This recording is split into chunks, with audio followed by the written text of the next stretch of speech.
তো আসলে আমি আজকে আবারও সৌদি আরবে এক খেজুরের বাগানে চলে এসেছি। তো এই খেজুরের বাগানের দৃশ্যটা আসলে দেখতেই পারছেন কতটা সুন্দর, এবং এগুলো কিন্তু ঘাস রোপণ করছে। হয়তোবা এই মাজরার মালিকের হয়তো গরু বা ছাগল আছে।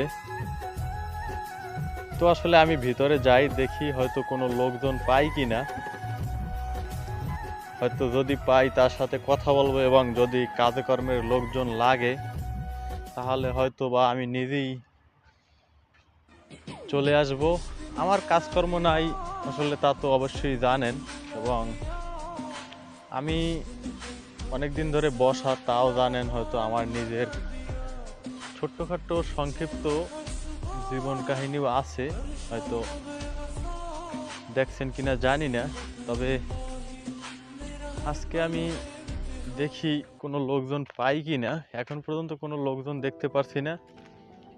আর এই খেজুর বাগানে দেখেন কি অবস্থা, খেজুর অনেকগুলো পড়ে আছে। তবে এই মাদারার ভিতরে গাছগুলো মোটামুটি ছোট ছোট, বেশি বড় না।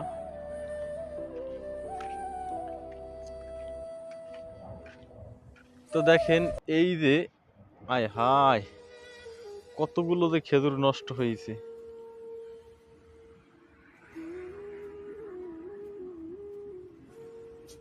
তো আমি ওই একদম ওই মাথা থেকে এই পর্যন্ত আসলাম, এখন পর্যন্ত কোনো লোকজন পাইতেছি না।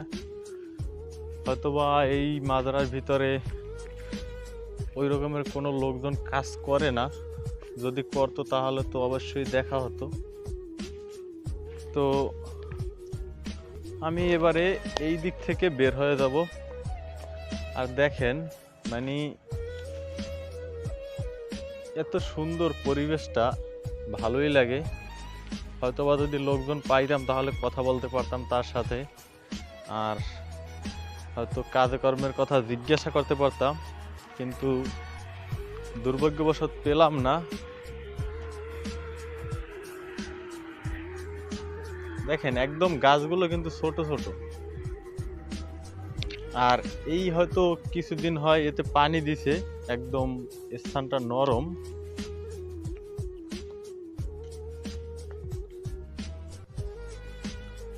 এই একটা গাছ কিন্তু মারা গেছে, মানে পুরাই ফেলাইছে সৌদি আরবে যে খেজুর গাছ।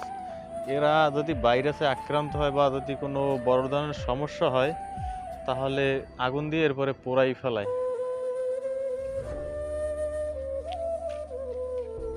তো আসলে কোনো লোকজন পেলাম না, এই জন্য হয়তো বা আমার নিজের দ্বারাও খারাপ লাগলো। যদি পেতাম তাহলে হয়তো বা কিছু কথা বলতে পারতাম। তো আসলে একটা জিনিস বুঝতেছি না, এইটা কিসের জন্য নিয়ে আসছে। হয়তোবা এই যে গাছে কাজ করে,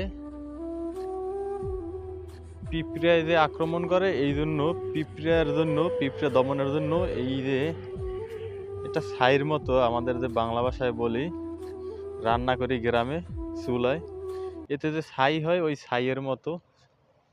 তো এইতে দেওয়ার পরে হয়তো বা কাজকর্ম করতে এদের সুবিধা হয়, পিঁপড়ায় আক্রমণ করে না। বা এই যে দেখেন, আমার মনে হয় ওই রকমের কিছু না, এইতে দেয়। এই যে হয়তো এই গাছটাকে কোনো ভাইরাসে আক্রান্ত হয়েছে, এরপরে দেখেন কি করছে। ভিডিওটি ভালো লাগলে অবশ্যই একটি লাইক দিয়ে সাবস্ক্রাইব করে রাখুন এবং আপনার অন্য কোনো বন্ধুকে শেয়ার করে দিয়ে দেখার সুযোগ করে দিন। ধন্যবাদ, ভালো থাকুন, সুস্থ থাকুন, আল্লাহ হাফেজ।